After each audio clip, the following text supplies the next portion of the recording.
This Steve Dangle podcast clip, well, I just want to give a little shout out to Betway before we get into it. It's one of the most trusted voices in sports betting in both Canada and around the world. Where's the round? world? It's around. It's big and it's around. Unless it's actually square. And also flat. Good question. Good question. I mean, listen, I'm not going to dispute that right now. But Why not? Flash, Get into it. Is that not what Betway's about? I don't think we need. Maybe we could bet on it. I don't know. Is the Earth flat? I'm giving you minus 450 odds. I bet it's round. Betway is the sports betting app that puts you, the customer, at the forefront. It's simple. It's fun. It's safe to bet with Betway. With a large selection of betting options and sports, as well as strong promotions and fair odds, what are you waiting for? Head on over to Betway and bet your way. You got to be 19 years or older to play. And please, as always, play responsibly. So, as a part of Kyle Dubas's, and we'll get to Seider in a second, but I want to talk about Bunting first. As part of Kyle Dubas's pregame talk with Elliot Friedman, he said he was talking about Michael Bunting and whether or not really Michael Bunting deserved to be in the Calder conversation. And he said some things that I really didn't know. He said, "My position as it pertains to Michael, his age, an older player who won the couple, not the Calder, and is 23, 24. He said normally, I wouldn't necessarily think that this guy should be the Calder guy. He said essentially alluded to that. He said, but normally if they're an older Calder winner, they've come from the KHL, right? Normally, That's a good point. And he said, Michael, if you look at the players he's contending with, I know they are 4 or 5 years younger than him, but Michael Bunting, until he was 17 years old, played AA hockey. Yep. Wow. Some of those players, when they were 17 years old, were in the best developmental programs in the world and already playing professional hockey. He made his AAA debut at 17 years old and played for the team that finished second or last the year before. We were lucky enough to find him at the Sioux and bring him in. And to me, his path is not as fortuitous as others. So certainly he did not have the exposure to development opportunities as some people did. To me, that should be taken into account. Now, I'm with him on this one. That I'm with that him on whole paragraph was a setup to say, "Oh, we do great in the Sioux." yeah, no, well, I mean, they did. You know what, though? They did, though. You know what? Like, Michael Bunting is, like, genuinely a wonderful story, like, for them. Yeah. Except for the part where he hurt my cousin. He said Michael had a very long way around to get here, and I think that should be taken into account. He's having a great year. Anyone who's trying to discount him just needs to be enlightened a little bit on his path. Now, I am going to say that all that is awesome. But to echo Steve's point from last week, the Calder is not about your feelings.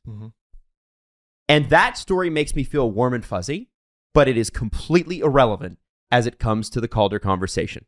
And take the age thing out of it, because the age gate is the age gate. If you could be 17 and win it, and you could be 26 and win it, then that's the age. So take the age thing out of it. Stop arguing that matters one way or another. He's in the... But... To be honest with you, the Kyle Dubas thing, that was a great PR thing. It was awesome. Good for him. But none of that matters. No. My contention is still that Michael Bunting is the best rookie on ice this year. Yeah. No matter what his age.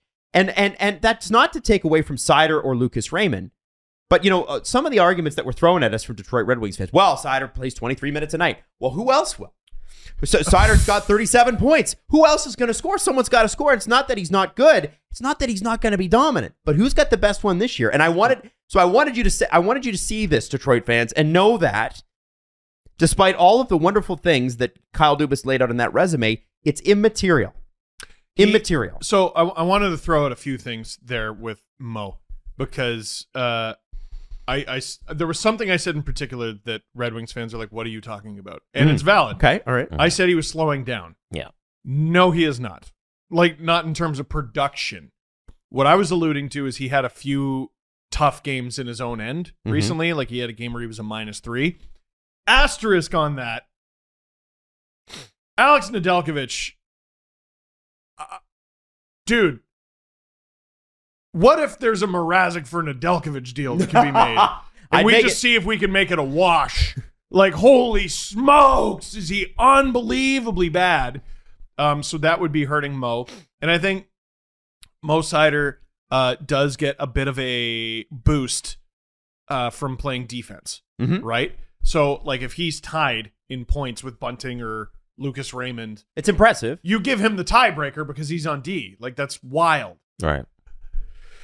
That being said, I still think Bunting is the hotter rookie right now. Who would I rather have in a fantasy draft? Seider. Every time. That's not what it is, though. Who are you building your team around? Seider. Of course. Yeah. Who's going to win the Calder?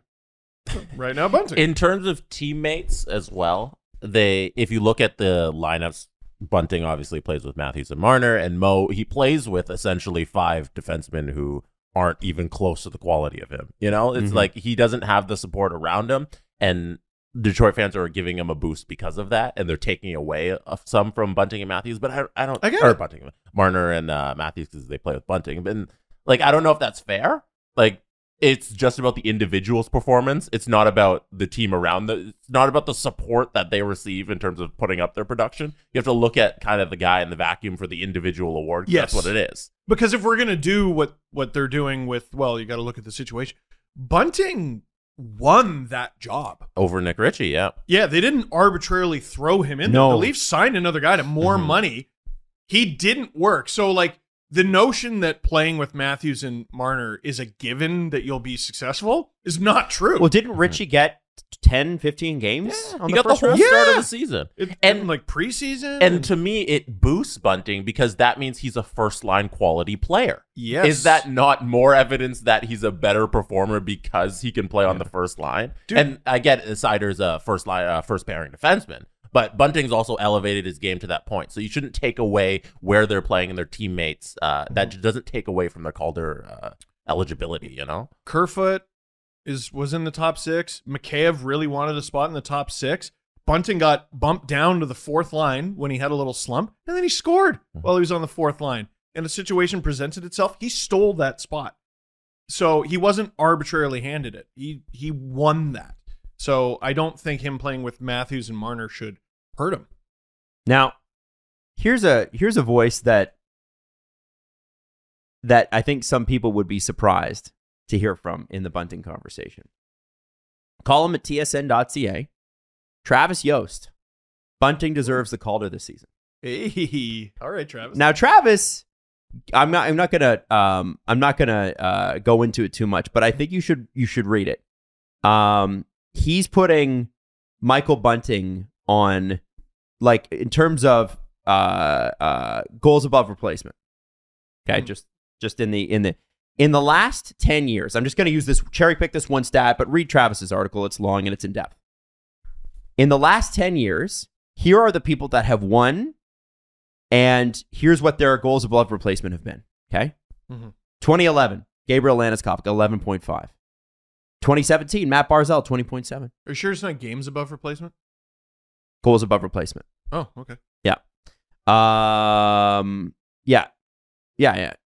So yeah, it's Gabriel Landeskog, 11.5. See, it says goals above replacement. Okay. Pettersson, 17.9 goals above replacement. Makar, 15.8. Nathan McKinnon. And that's not how many goals they score. It's how many goals they contribute to. Okay. Okay. Panarin, 14.8. Ekblad, 13.8. Matthews, 11.5. Wow. Kaprizov, 9.2. Huberdeau, 3.1. Wow. The 2021-2022 Calder class, Michael Bunting, 19.4. Holy. Anton Lundell, who, by the way, is still not getting any respect. Florida. Come it doesn't on. matter. Florida. Like, okay, and then you've got Seider at 11.4 and Matt Boldy at 8. Now, you could say Bunting plays with Matthews. Boldy's messed up because he just got here. Seider's a defenseman, and we're rating him by goals. Well, That's Aaron stupid. Ekblad was... No, it's contributions to goals, guys. No, I mean, like, that's stupid ridiculous for him. Oh, like, okay. It's crazy. Right. It's amazing for Yeah, him. Yeah, like, but if you look at Ekblad and Seider are almost exactly similar. That's crazy. Yeah, Seider and Matthews were in their rookie years about the same. I think, wow. First of That's all, crazy. What What do a you think about compliment that? to Seider. I would say it was once a 2-horse race between Lucas Raymond and Mo Seider. It's now a 2-horse race between Bunting and Seider. And Anton Lundell's looking on like, what? Doesn't matter. Florida. Oh, well, sorry, in terms of the conversation. And Lundell should be in there as well. No, if Huberdeau's not a Hart Trophy candidate, then Lundell's not a Calder Trophy it's a shame candidate. nobody's talked about that. Yeah, no, both of them. They don't get trophies. It's Florida. I just wanted to throw that out there. Travis Yost, guy who is not a Leafs homer. Listen, Very definitely not a Leafs homer. I was just happy Alan gave me a break from the constant wave of Martin Firk tweets.